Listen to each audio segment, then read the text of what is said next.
You might have seen the people performing this trick where they try to read the minds of others. But how is this even possible? Let me tell you.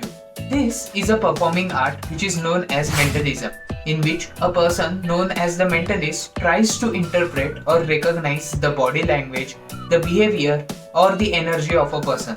Unlike the traditional magic, in mentalism, the magician or the practitioner claims that he has some supernatural capabilities such as telepathy through which he can recognize what is going on in the minds of others or the power to see the future. Are these things true? Definitely no. There is science behind everything, and the mentalism also has a deep science behind it. Every magic begins with the tricks. In the same way, mentalist also uses the tricks and illusions such as the tricks of hands, cold reading, mind reading, and also the power of suggestion.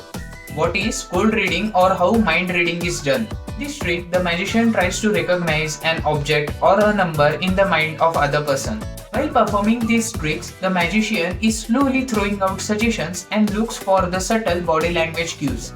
When the mentalist suggests a name, a place, or a number that the person recognizes, they'll move forward with the additional suggestions to create a believable scenario. The second trick is the power of suggestion.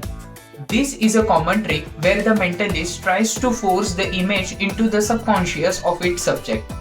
The mentalist uses their psychological and communication skills and knowledge and convinces the subject that the idea was created by their own. These tricks are performed so carefully and with such an accuracy that the people who are watching these tricks truly believe that the person has mind reading as well as mind controlling capabilities.